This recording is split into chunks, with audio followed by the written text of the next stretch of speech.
پہلی بار جب میں اللہ کے گھر اور مقدس سرزمین حجاز کے زیارت پر گیا تھا تو میرے دلی جذبات حالیہ سفر سے بالکل مختلف تھے۔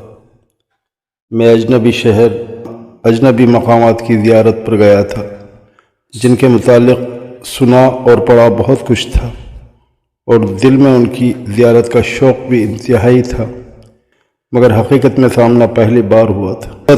3 سال کی طویل مدت اور جدائی کے بعد جب میں دوبارہ ان مقامات اور ان فضا میں ملا تو وہ ماحول میرے لیے اجنبی نہیں تھا، وہ جگہ مجھ سے واقف تھی، کیونکہ ان کے ساتھ میں چپکے کئی عہد اور پیمان باندھ کے آیا تھا، بالکل ان دھاگوں کی طرح جو مزاروں کی جالیوں پر سالہ سال بندھے رہتے ہیں۔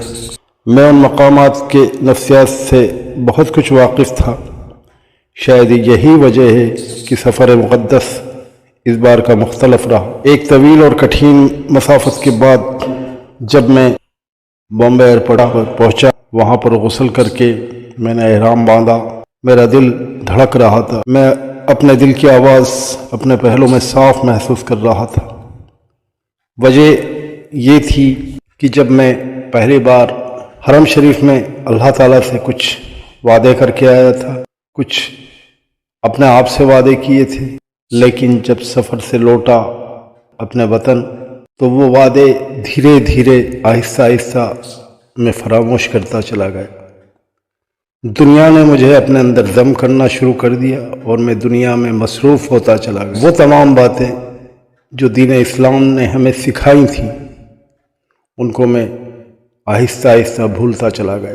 اپنی انا، اپنی میں، اپنی خودداری، اپنے نام، اپنے اہل و عیال کے حقوق کے لیے دنیا میں اس طریقے سے گم ہو گیا جیسے ایک مجاہد سفر میں گم ہو جاتا ہے۔ دل میں احساس تھا کہ میں کہیں نہ کہیں کسی نہ کسی مقام پر غلط ہوں۔ آہستہ اللہ کی توفیق دوبارہ مجھے لوٹی، اللہ کا کرم ہوا مجھ پر، رسول اللہ کی مہربانی ہوئی کہ میں اللہ تعالیٰ کے گھر میں دوبارہ حاضر کرنے کے لیے دعائے خیر کرنے لگا۔ اللہ تعالیٰ نے کرم فرمایا، مجھے اپنے در پر بلانے کے لیے مجھ پہ مہربانیاں نازل ہو۔ تو ہوائی جہاز میں جب میں بیٹھا تھا تو میرا دل اتنی تیزی سے دھڑک رہا تھا کہ میں اس کی دھڑکن کو صاف محسوس کر رہا تھا۔ جب ہم جدہ ایئرپورٹ پر اترے، شرمندگی کی وجہ سے میں اپنا سر اٹھا نہیں پا رہا تھا۔ جدہ میں کاغذی کارروائی چیک ہونے کے بعد ہم لوگ بس کے ذریعے حرم شریف کی جانب روانہ ہو گئے۔ ہوٹل میں ہم لوگوں کو ٹھہرایا گیا تھا۔ میں نے فوراً اپنا سامان ہوٹل کے حوالے کیا اور بس وہاں سے سیدھا عمرے کے لیے نکل پڑا۔ پہلی نظر میری خانہ کعبہ پر پڑی وہ ایک اجنبی جھلک نہیں تھی بلکہ جانی پہچانی نگاہ تھی۔ قول ہے، مشہور قول ہے اور سچائی بھی ہے کہ جب آپ کی حرم شریف پر پہلی نظر پڑے تو جو بھی دعا آپ مانگیں گے وہ فوراً قبولیت کا مقام حاصل کر لیتی۔ لیکن انسان کی کیفیت یہ ہوتی ہے کہ تمام مانگنے کی چیزیں وہ بھول سا جاتا ہے، سکتے کی حالت میں ہوتا ہے۔ جب خانہ کعبہ کے سامنے وہ حاضر ہوتا ہے، جب اس کی پہلی نظر پڑتی ہے تو بس نظروں کا تقاضا یاد رہتا ہے، قدموں کا تقاضا بھول جاتا ہے۔ وہی کیفیت میری تھی، لیکن اس بار جب میری پہلی نظر خانہ کعبہ پر پڑی تو وہ نگاہ مجھے ہمیشہ کے لیے اداس کر گئی۔ مجھے لگا اس سیاہ چار دیواری کا مالک اللہ مجھ سے ناراض ہے۔ نہ ہی بیت اللہ کی چاک چوبند ہیبت نے مجھے خوش آمدید کہا اور نہ ہی اللہ کی نورانی گھر سے نکلی نور کی شعاؤں نے مجھے اپنے اندر ضم کیا۔ یقیناً وہ ایک تکلیف دہ صورتحال تھی۔ میری پچھلے سفر کی اتھک دعائیں مجھے اس در پر لے تو آئی تھیں، مگر اللہ نے مجھے اپنے در پر شاید اس لیے بلایا تھا کہ بتا سکے کہ میں تو اپنے عہد اور پیمان پر پکا اور کھرا ہوں، مگر میرے بندے تو مجھ سے کیے گئے عہد و پیمان بہت کم نبھا پایا۔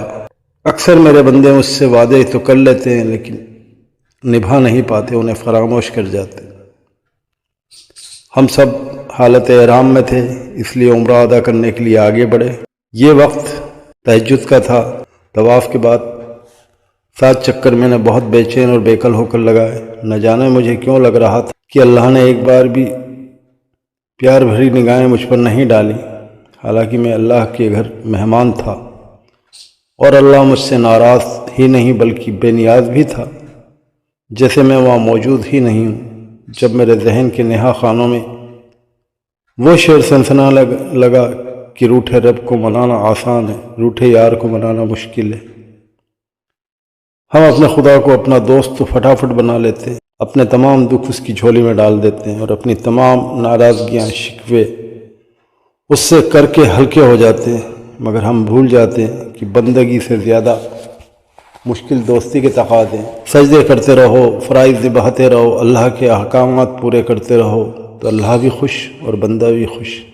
لیکن جب بندہ ان فرائض اور احکامات سے چند قدم آگے بڑھ کر اللہ سے میٹھی میٹھی باتیں کرنے لگے، اپنی پریشانیاں اس کو بتانے لگے، اپنی خوشیاں، اپنے دکھ، اپنے غم اس کے سامنے رکھنے لگے، دکھوں میں، تکلیفوں میں، پریشانیوں میں گڑ گڑا کر سجدہ ریز ہو کر اس سے مدد طلب کرنے لگے، تو گویا ایسا محسوس ہوتا ہے جیسے وہ اللہ کے قریب ہو جاتا ہے، وہ اللہ کے قریب ہونے لگتا ہے۔ اور حدیث قدسیہ بھی ہے کہ تم میری طرف 1 قدم چلو گے تو میں تمہاری طرف 10 قدم چلوں گا، اور اگر تم میری طرف 10 قدم آؤ گے تو میں تمہاری جانب 100 قدم آؤں گا۔ حدیث قدسیہ اسے کہتے ہیں جس میں الفاظ اللہ تعالیٰ کے ہوتے ہیں اور زبان رسول اللہ کی ہوتی۔ تو جب انسان پریشانیوں میں، دکھوں میں، تکلیفوں میں یا آسائش میں اللہ سے میٹھی میٹھی باتیں کرنے لگتا ہے، اس کے سامنے اپنی پریشانیاں رکھنے لگتا ہے اور ان کا حل طلب کرنے لگتا ہے، تو وہی اللہ کے قریب ہونا ہوتا ہے، وہی 10 قدم اللہ کے قریب چلنا ہوتا ہے، اور اسی کے حساب میں اللہ تعالیٰ 100 قدم تمہاری طرف آتا، وہ تمہاری طرف رخ کر لیتا ہے، وہ تمہاری باتوں کو غور سے سننے لگتا اور تمہاری پریشانیوں کو حل کرتا ہے، تمہاری مشکلات کو دور کرتا ہے، تمہاری دعاؤں کو سننے لگتا ہے، کیونکہ تم اب بندگی سے 1 قدم آگے بڑھ کر اسے اپنا دوست مان بیٹھ کر اپنی پریشانیاں، اپنی بات چیتیں اس سے شیئر کرتے۔ اسی طرح جب ہمیں تکلیف پہنچتی ہے تو دنیا چھوڑ چھاڑ کر ہم اس کی طرف کئی قدم بڑھا لیتے ہیں۔ کوئی بھی پریشانی آتی ہے اور جو ہم ہر طریقے سے دنیا میں حل کرنے کی کوشش کرتے ہیں، واسطے وسیلے لگاتے ہیں، عزیز اقارب سے مدد لیتے ہیں، ملنے جلنے والوں سے مدد لیتے ہیں، لیکن جب وہ حل نہیں ہوتی تو تھک ہار کر ہم اپنے پریشانیاں اللہ کی جھولی میں ڈال دیتے ہیں۔ وہی وقت ہوتا ہے اللہ کے کرم کا جب وہ ہمیں نگاہ خاص سے دیکھتا ہے، تو ہم اس کو دوست کی طرح بات چیت کرتے ہیں، اس کے سامنے اپنی پریشانیاں گڑ گڑا کے رکھتے ہیں، اور پھر اللہ تعالیٰ اس پریشانی کو دور کر دیتا ہے، ان مشکلات کو دور فرما دیتا ہے، اور ہم لوگ آسائش میں لوٹ جاتے ہیں۔ تو اس آسائش کے وقت کئی قدم واپس پیچھے لے لیتے ہیں، کیونکہ ہم بھول جاتے ہیں، پریشانی ہم سے دور ہو جاتی ہے، غم ہمارا دور ہو جاتا ہے، رنج ہمارا دور ہو جاتا ہے، ہم واپس دنیا کی رنگینیوں میں کھونے لگتے ہیں آہستہ آہستہ، اور پھر کئی قدم واپس لوٹ جاتے ہیں۔ تو اللہ انہی قدموں پر کھڑا حیرت اور دکھ سے اپنے اس بندے کی طرف دیکھتا ہے جو کس منت و مساجت سے میرے پاس آیا تھا، مجھے دوست بنایا تھا، مجھے اپنی پریشانیاں بتائی تھیں، اور آج اس کی پریشانیاں دور ہو چکی تھی، واپس دنیا کی رنگینیوں میں کھو گیا۔ ایسے میں اس کا ناراض ہونا کوئی انوکھی بات نہیں۔ خدا نہ خواستہ اللہ کے دوست یا ولی ہونے کا میں دعویٰ ہرگز نہیں کرتا، بلکہ میں تو ان کی جوتیوں کی خاک کے ذرے کے برابر بھی نہیں ہوں۔ بس ایک کیفیت ہے، ہر بندے کی اپنے رب کے ساتھ الگ الگ کیفیت ہوتی ہے۔ جس طرح اللہ کے ساتھ ہر بندے کا تعلق اور معاملہ جداگانہ اور مختلف ہے، بالکل اسی طرح شاید میں نے بھی کئی قدم اس کی طرف بڑھائے تھے۔ کتنے قدم بڑھا یہ تو مجھے یاد نہیں، مگر کب اور کتنے قدم پیچھے ہٹا یہ بھی یاد نہیں۔ اب کچھ یاد تھا تو صرف یہ کہ میں اللہ کو کیسے راضی کروں، کہ وہ نگاہ کرم جو پچھلی بار مجھ پر پڑی تھی پھر سے پڑھ سکے، خانہ کعبہ کی چاک چوبند جو صرف میری نظروں سے اجلتی مجھ میں سما سکے، تاکہ فضا کا بوجھل پن کچھ کم ہو جائے، میرے دل سے بوجھ اتر جائے اور میری وہاں ادا ہونے والی عبادت کہیں رائے گاہ نہ چلی جائے۔ نہ جانے انسان اتنا خود غرض کیوں ہے جو ہر پل اپنے دل کے بوجھ کو اتار پھینکنے کی تک و دو میں زندگی تمام کر لیتا۔ بس یہی خود غرضی اگلے دن مجھے کعبہ خدا کے قریب لے گئی۔ جون کی تپتی دھوپ اور سخت گرمی میں بھی جھلسے جسم کے ساتھ لوگ خانہ خدا کے گرد پروانہ وار طواف کر رہے تھے۔ میں نے بھی اللہ کے پیارے نبی حضرت محمد صلی اللہ علیہ وآلہ وسلم کے نام کا پہلا طواف کیا اور وہ جگہ جسے ملتزم کہتے ہیں وہاں چلا گیا۔ ملتزم حج اسود اور بیت اللہ کے دروازے کی درمیانی جگہ کا نام ہے۔ اس جگہ کے بارے میں ارشادات ہے کہ یہاں دعاؤں کی قبولیت کا خاص مقام ہے اور جو بھی دعا تم کرتے ہو وہ ضرور قبول کی جاتی۔ میں یہ دعا کرتا بھی تو کیا بھول گیا تھا، اپنی اولاد، اپنا احباب، عزیز و اقارب، اپنا بزنس، اپنے والدین کی صحت کی، اپنے رزق کے لیے کشادگی اور بھی نہ جانا کیا کیا سینکڑوں ہزاروں لاکھوں دعائیں تھیں، مگر مانگوں تو کیا، یہ سب آرزویں کہیں پس پشت چلی گئی تھی۔ بس میں اس مقام پر کھڑا روتا رہا، لرزتا رہا، کب کپاتا رہا۔ آنسوؤں کا سیلاب تھما تو حتیم میں نفل ادا کرنے کے لیے آ گیا اور بیت اللہ کا برساتی نالہ جسے رحمت کا نالہ بھی کہتے ہیں اس کے عین سیدھ میں نفل ادا کرنے لگا۔ مجھ سے محض 1.5-2 گز کے فاصلے پر وہ سیاہ غلاف میں لپٹی 4 دیواری تھی جو مجھے اس وقت بے رنگ سرمئی سرمئی سی محسوس ہوتی تھی۔ نفل ادا کر کے وہ چند گز کا فاصلہ میں نے عبور کیا اور خانہ خدا کے ساتھ جا لگا۔ میری ہتھیلیاں، میرا ماتھا، میری پلکیں خانہ خدا پر سجدہ کرنے لگی۔ غلاف کعبہ میرے ناچیز آنسوؤں سے تر ہوتا رہا اور میں خاموش زبان کے ساتھ صرف آنسوؤں کی زبان میں نہ جانے کیا مانگتا رہا۔ شاید اللہ کی رضا مانگ رہا تھا، نہ جانے وہاں جا کے بڑی بڑی آرزویں چھوٹی کیوں ہو جاتی۔ اولاد، رزق، والدین، دولت، شہرت، گھر، بزنس، صحت، یہ دعائیں بے معنی سی معلوم ہوتی۔ میرا نہیں خیال کہ کوئی خانہ کعبہ کے ساتھ لگ کر یہ دعائیں مانگ سکتا۔ یا اللہ مجھے زر دے دے، یا اللہ مجھے محل نما گھر دے دے، یا اللہ مجھے اولاد نصیب کر دے، یا اللہ مجھے صحت دے دے۔ ایسی دعائیں میرا خیال ہے کہ شاید ہی کوئی مانگتا ہوگا یا مانگ سکتا ہوگا۔ بہرحال یہ میری اپنی کیفیت تھی اور میں نے عرض کیا نا کہ ہر مسلمان کا معاملہ اللہ تعالیٰ کے ساتھ جدا جدا ہوتا ہے۔ بہرحال میرے نزدیک اگر اللہ ہم سے راضی اور ہماری شہرت سے زیادہ قریب ہے، جیسے اللہ تعالیٰ قرآن مجید میں فرماتا کہ میں تمہاری شہرت سے بھی زیادہ قریب ہوں اور میں تمہاری ہر پکار کو ہر وقت سنتا ہوں، اور جو 70 ماہوں سے زیادہ اپنے بندے سے پیار کرتا ہے وہ اللہ برا سوچ ہی نہیں سکتا، بندے کا بے وجہ میں تکلیف دے ہی نہیں سکتا۔ تبھی تو میں اسے منا رہا تھا۔ کافی دیر بعد جب آنکھوں کے سوتے خشک ہونے لگے تو میں پیچھے ہٹا اور واپس جانے لگا۔ حرم کے صحن میں سیڑھیاں چڑھ کر میں نے ایک بار مڑ کر خانہ خدا پر نظر ڈالی۔ وہ سرمائی 4 دیواری پھر سے سیاہ ہو چکی تھی۔ مجھے لگا اب اللہ مجھ سے ناراض نہیں تو مانوس بھی نہیں۔ ایک آہت سی نکلی اور میں آگے جا کر قرآن پڑھنے لگا۔ معافی چاہتا ہوں، جذباتی ہو گیا تھا۔ میں اپنی سچ بات آپ کے سامنے بتا رہا ہوں۔ نفل نماز، روزہ، قرآن، طواف اور عمرہ کرتے کرتے 7 دن کیسے گزر گئے پتہ ہی نہ چلا اور ہم مدینہ منورہ کے لیے روانہ ہو گئے۔ اللہ کے محبوب شہر کی محبوب ہواؤں میں ایسی ٹھنڈک اور ایسی چاشنی اور ایسا قرار ہے کہ وہ آپ کو ہمیشہ ہمیشہ کے لیے وہیں ٹھہر جانے پر اکساتی رہتی ہے، مجبور کرتی ہے۔ مکہ کے برعکس مدینہ کی عبادت بہت مختلف ہے۔ ہر روز زیارت روضہ رسول صلی اللہ علیہ وآلہ وسلم کی چاہت، درود و سلام کی کثرت، سبز گنبد کی جھلک، یہ سب چیزیں مسجد نبوی صلی اللہ علیہ وآلہ وسلم سے اٹھنے نہیں دیتی، اور خاص طور پر تو جو گناہوں سے پوری طرح سے اٹا پڑا ہو۔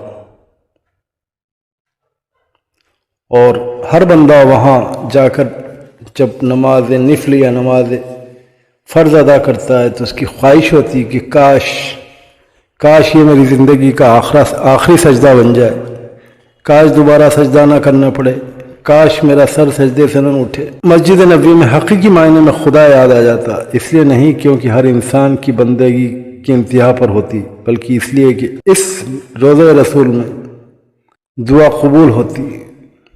اللہ تعالیٰ قرآن مجید میں فرماتا ہے کہ اے لوگوں، جب تم اپنی جانوں پر ظلم کر بیٹھو، میرے پاس آنا،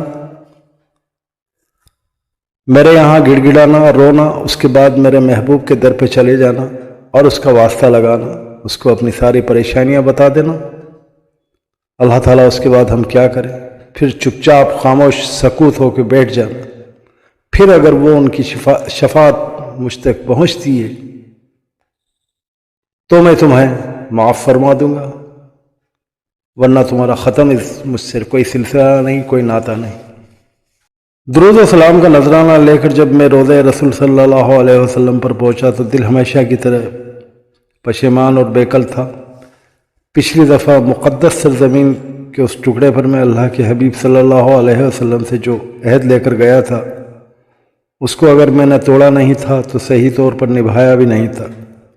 ریاض الجنت، جنت کا ٹکڑا، وہاں پر نفل پڑھے، اور جو پہلا سجدہ اس سرزمین کے ٹکڑے پر کیا، اس نے سبز قالین کو شکر سے لبریز آنسوؤں سے تر ضرور کر دیا۔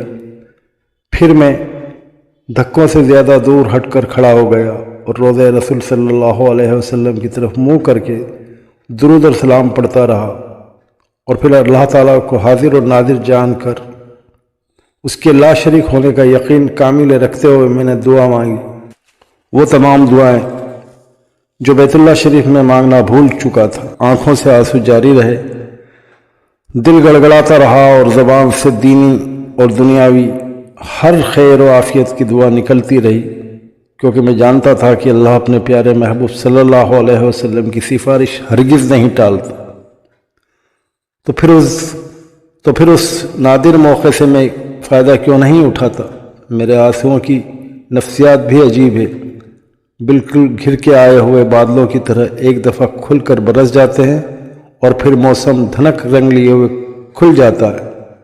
بالکل اسی طرح ملتزم پر کھڑے پہلی بار ہاتھ لگاتے ہوئے حتیم سے پہلے سجدے کی دفعہ، ریاض الجنہ سے پہلے نفل کی ادائیگی، اور روضہ رسول صلی اللہ علیہ وسلم کے آگے پہلی شفاعت طلب کرتے ہوئے یہ آنسو گہرے گھنے بادلوں کی طرح کھل کر برسنے لگے، اور پھر جیسے بارش کے بعد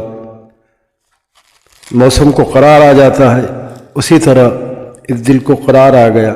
شاید میرے آنسو بارش کے پہلے خطروں کی مانند بار بار نہیں نکل سکتے، پتہ نہیں کیوں۔ مدینے میں بہت کچھ وقت گزرا، مدینہ شریف میں، مدینہ منورہ میں بہت اچھا وقت گزرا، اور 7 دن بعد نماز جمعہ یہاں ادا کرنے کے بعد اور اللہ کے رسول صلی اللہ علیہ وسلم سے نئے عہد اور پیمان باندھنے کے بعد اجازت لے کر جب ہم مکہ کی جانب لوٹ رہے تھے تو دل بہت بوجھل اور اداس تھا، لیکن دل میں آس کا ایک دریا روشن تھا۔